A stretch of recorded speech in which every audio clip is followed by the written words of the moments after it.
All right, hey everyone, it's Janine, your local realtor here in the Edmonton area. Today I'm going to be going over what happened in the month of June for the real estate market in Edmonton. Um, Before we begin, I just want to go over again. This report is only for the city itself, so there's a lot of little cities surrounding, like St. Albert, Sherwood Park, Beaumont, Leduc, all these different places surrounding that area. This report does not reflect those areas. It's only for the city itself. However, I still work in those other areas, so if you're curious about the other markets, let me know. I'm happy to go over all of that with you as well. So June was an interesting month. The interest rates went up again. So it kind of did affect things. I think it's causing a little bit of uncertainty again, just like it did last time.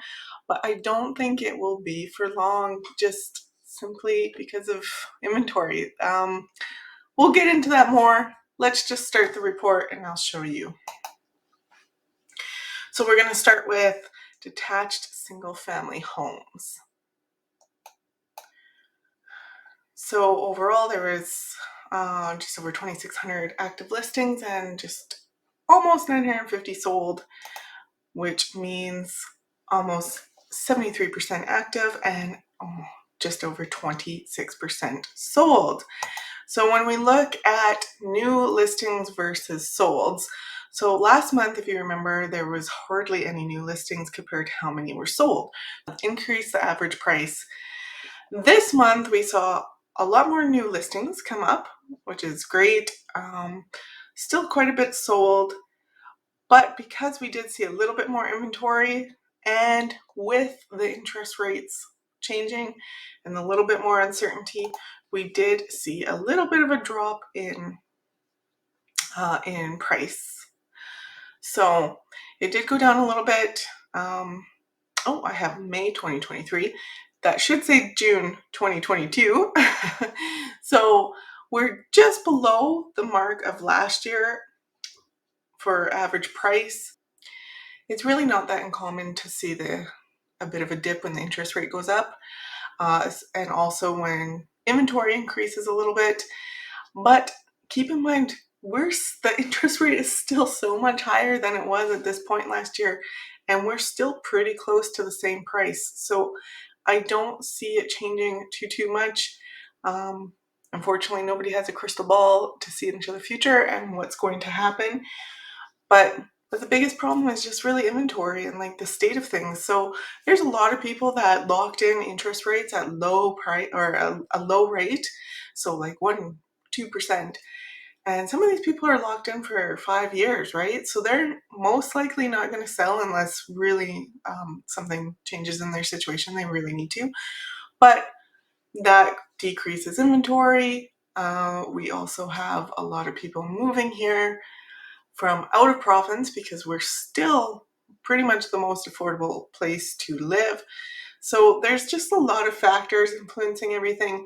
It'll be interesting to see what the Bank of Canada does this time, if they're going to increase again or what's going to happen. So let's just take a look at the overall average price. So last month we just crossed from the point of last year, just to be a little bit higher than last year. This month we dipped a little bit, but we're pretty much in line with where we were. So what is selling in this market? The most sales are coming from $300,000 to $500,000 range. As soon as we kind of cross the 500, it kind of dips a little bit more, but the most competitive will be $300,000 to $500,000. Months of inventory, and this is why 3 to 5. There's not nearly as much inventory as the rest of the price ranges. So days on market, even though we are still at a higher price point, almost from last year, it's not going as quickly as it was last year still. So kind of on average, you can expect around maybe a 40-day average on market. So how many are selling at or over list price? We're still not seeing a huge amount, but around 20% of homes that are selling will be at or over list price. And when I say over list price, I know I got some messages last time about this. It is not a drastic over list price. So hovering right around the listing price if they do sell at over list price. Anyways, it's still a smaller amount compared to where we were last year. So let's look at duplexes and townhomes. And just a reminder, duplexes and townhomes can come in condo boards and non-condo boards. When they're in condo boards, they're usually a little cheaper. When they're not, they're usually a little bit more expensive. So it kind of skews the average a little bit. Anyways, let's take a look. So not that many active listings compared to how many have sold. 68% were active and 32% were sold. And this is kind of why. Again, last month we didn't have many new listings compared to how many sold. This month we did have more new listings, but still quite a bit that sold. And the reason for this is that these are cheaper than detached family homes, right? So with the interest rates go up, people start getting pushed down in their purchasing power, which means they go for something a little bit more affordable, which is usually a duplex or a townhome. So that starts increasing the demand, which means the price starts going up. And that is exactly what happened this month. So this month we actually crossed the price point from last year. So we are actually higher than last year at this time. And remember, last year had lower interest rates at this point, and we are still increasing in price. And that's just because people still need to move. Now they're priced out of the higher range and they're coming to this range, but there's not a lot of inventory. So it's kind of a weird situation right now, but that's where we're at. Average days on market is about 37 days. So you could kind of see the price, how it kind of goes. We were below last year and then we started increasing, and now we have just crossed it. Will it continue that way? We'll see. We'll see if there's more rate announcements and kind of what happens next. What is selling in duplex and townhomes? Most popular range is between 200,000 to 400,000.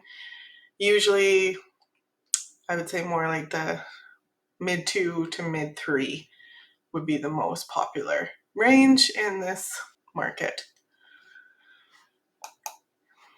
And you can see again why some of these prices are increasing. There is a very low amount of inventory for the lower price point.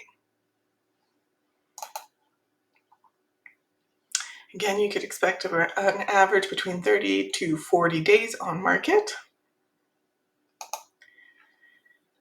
And even though prices are increasing and stuff like that, it's still not selling at or over list price that many. You'll see the odd one out, 7,800 at 100% here, and that's just because there was hardly any that sold, so it kind of skews the average. So just keep in mind, but in general, the lower price points are still not selling really at or over list price usually. Around like 20 to 25% of them are. So apartment style condos. A lot more active listings here and less sold in comparison to duplexes and townhomes. So when we look at kind of the new listings versus sold, you'll see kind of why there's still a lot of inventory versus how many are selling. But even with that, we did increase a little bit in our average price, but we're still below last year. So it is really not uncommon to see our apartment style condos kind of go up and down a little bit. So this is not too surprising. You'll see, get a better idea with this graph here. It kind of goes up and down and up and down. And that is kind of what's happening here. And again, when the interest rates go up and people get pushed out of their price point, they're going to start going to the lower prices, right? So that could also increase the average price here. So what's selling for apartment style condos? It's mostly up to 200,000 and a little bit to 2 to 300,000. Those are the most popular ranges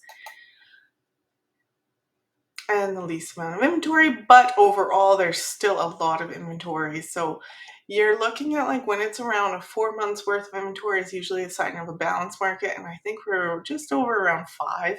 So it's more of a buyer's market than a balanced market. So if you're looking for a deal, apartment style condos can get you there. Days on market, around 50 days you could expect. And selling at list or over list price, not nearly as many as the rest of them. So under 10% usually are selling at their list price. Anyways, that kind of sums everything up for the month of June. What do you think is going to happen with the market? I would love to hear your comments below. If you have any questions or want to go over things in a little bit more detail, let me know, because remember, this is just like a really big overall guide of the market. Things can change drastically based on neighborhood, the condition of the home, even a street. So when you're looking for your own situation, it's really important to look at your own specific situation and evaluate from there.